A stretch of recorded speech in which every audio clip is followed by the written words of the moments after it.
Welcome to Wisdom Wednesday 103. Staying grounded amidst our fast-changing times. Question.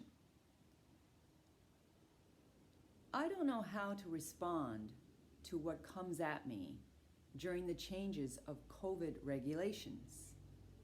The masks, the lockdown, vaccination, what's right, what's wrong, shoulds, shouldn'ts, opinions, aggressions, emotions, and the rules are changing all the time. I am overwhelmed with the decisions to make while I'm in a confused state. How do I stay grounded? Very good. You are asking the question that almost everybody's asking. The yogi doesn't get stuck on one side or the other. Doesn't really hold a position or a perspective. Because a position, a perspective, is only part of the whole. So what the yogi does is the yogi considers all perspectives and yet remains unwavering and unstuck in any of the perspectives. There's no attachment or emotional reaction to any of the perspectives. That's the yogi. So how do you stay grounded? This is what you do. You focus on that which is unchanging. And what is that? That's your immortal self. So in your experience during these times, like a lot of you, you might take a position that, well, my side is right. That means another side is wrong. If that's going on, then your small ego self, I, is getting attached to an idea. And you know from experience that ideas are changing all the time. So you're attaching to something that's in constant change. So why are you doing that?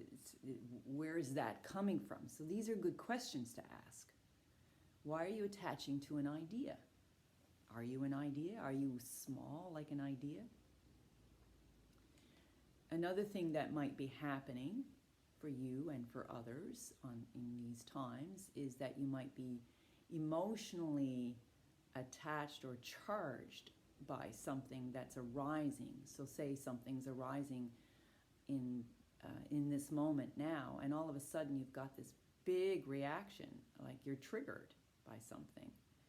So what's happening there is that you're triggered by the past, something unresolved from your past, some trauma, some big ideas that you've invested in and now it's being challenged. You might during these times you might be withdrawing because you can't handle it, you're overwhelmed, or you might be in the position where you have decided that you feel like a small, defenseless puppy dog or a dog, and you just feel like, I don't know what to do, so you yap at people. So you're yapping your opinions, and you're throwing them down people's throats. Or you feel like you have to defend your perspective, so you come up with all kinds of reasons why you've got this perspective. All of this kind of stuff is happening. Now, another area is that you might feel pressured by your family, and this is a difficult area. A lot of us are. We're affected by our family and what they think of us. We're affected by what our friends think of us. So this idea that I have to survive in this community, I better, make the decision, make the easy decision that everybody will still love me and include me in their group or include me. In this, you may make what we say a decision that is of the easy path. It's easy to just go along with everybody else. It's not easy to stand in your perspective and feel the guns shooting at you. It's not an easy thing to do. So it's much easier to just go along with what everybody else is doing, and it should be easy. But sometimes there's a problem in that, because you just do what everybody else tells you to do, but later on you regret it. And because you've already done it, you can't talk about it because you've done it. So you hold that regret inside.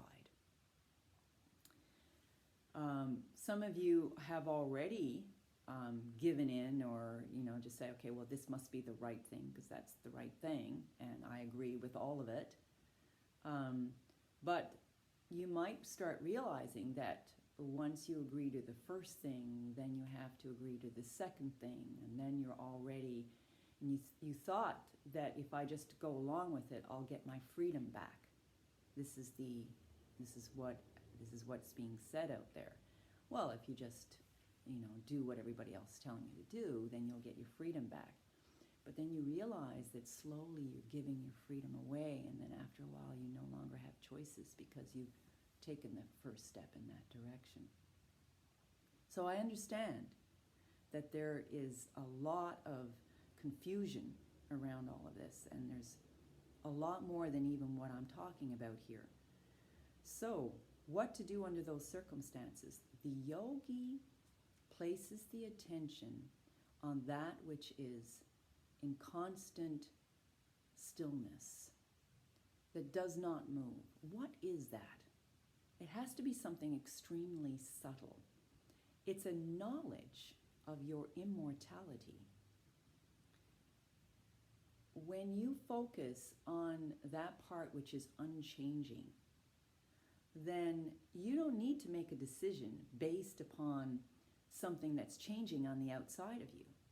Yogi never makes a decision based on something that's changing.